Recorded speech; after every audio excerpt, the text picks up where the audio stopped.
Nous en venons à la discussion générale.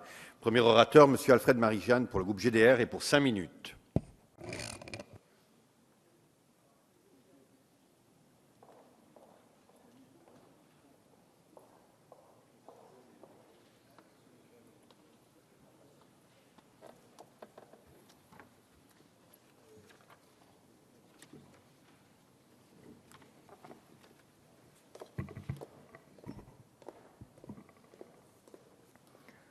Monsieur le Président,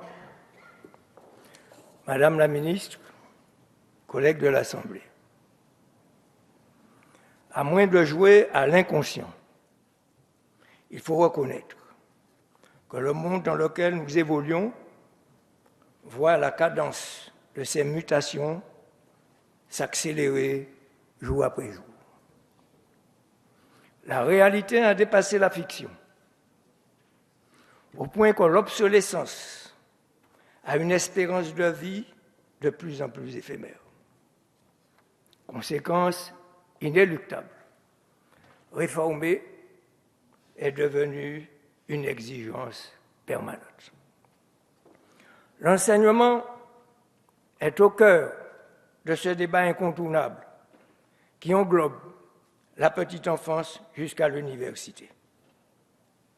L'actualité nous rappelle opportunément que le collège a perdu son latin et que la renommée de l'université s'est dégradée.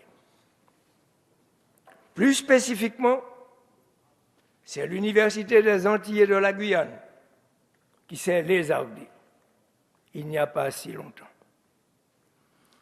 Pareil à un tsunami, ce démantèlement continue de faire des vagues annonciatrices de possibles destructions nouvelles. Pour preuve manifeste, la création de l'Université des Antilles se fait au forceps, dans une ambiance délétère, renversante, frisant le schizophrène. Ma crainte légitime, au regard des manœuvres mises en œuvre, des déclarations menaçantes proférées, c'est d'assister dans de telles conditions à l'accouchement d'une université croupion, d'une université avorton. Cette manière de procéder me laisse pantois, mais pas sans voix. À ceux qui font mine d'oublier, un bref rappel historique s'impose. L'UAG, une université des Outre-mer, a été amputée par l'appui délibéré de 2 ministres issus des Outre-mer.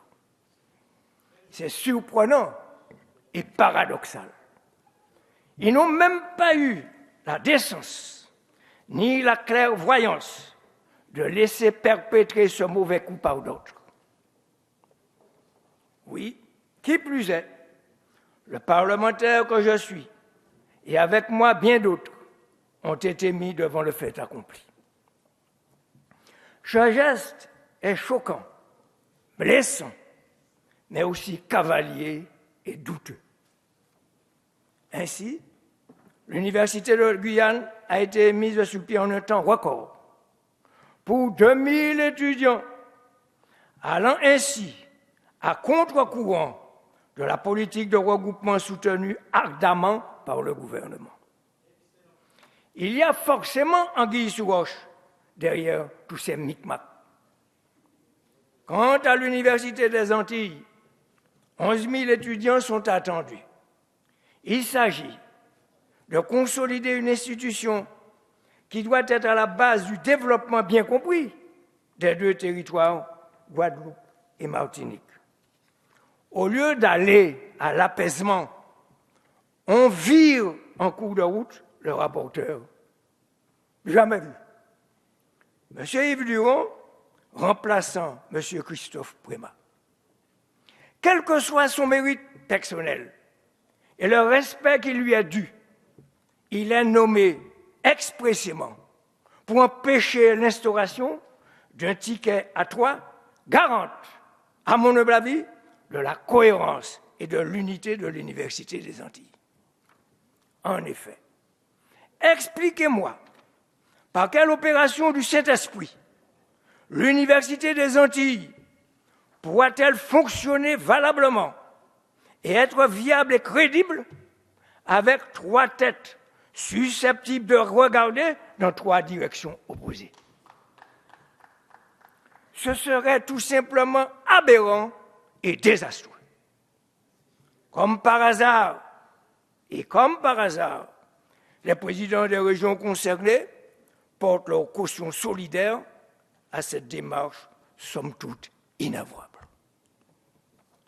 Telle est l'université boiteuse que l'on veut à tout prix nous imposer. Pourquoi? Parce qu'une présidente a eu le courage de défendre l'université contre vents et marées et tempêtes. Parce qu'elle a eu l'audace de lutter fermement contre la corruption. On voudrait définitivement affaiblir tous les futurs présidents. Quelle inconséquence! Inconséquence d'autant plus piteuse que tout futur président, et on vient de le rappeler, ne sera élu que pour 5 ans non renouvelables. Il est permis de se demander pourquoi alors, dans l'accord politique que l'on vient d'évoquer, pris le 7 juillet 2014, entre la ministre de l'Enseignement supérieur et de la Recherche et les présidents de région, mon cher collègue, il n'est pas du tout question du scandale du CEREGMIA qui gangrène l'UAG depuis une 20aine d'années. En définitive, les positions des uns et des autres sont nettement claires et tranchées. D'un côté, le clan de ceux qui soutiennent les faillis en leur prodiguant un soutien sans faille.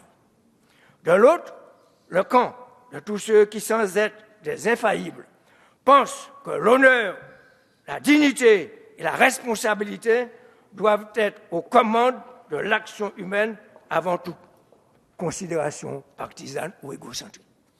En conclusion, c'est le rapporteur qui souligne, il vient de le faire, que ni le pôle guadeloupéen, ni le pôle martiniquais, qui ne rassemble chacun qu'environ 5000 étudiants, ne disposent en effet de la masse critique suffisante pour préserver une attractivité et un rayonnement scientifique suffisant, tant à l'égard des étudiants, des enseignants-chercheurs que des indispensables partenaires métropolitains et internationaux. Ces propos tombent comme un véritable couperet. L'édifice menace de couler avant d'être édifié. De délit en délit, de déni en déni. Et dans tout cet embrouillamini, on appelle à la rescousse pour répéter que la Martinique avance. En effet, constatant qu'elle avance à tâtons, qu'elle avance assurément à reculons. Merci, M. Marie-Jeanne.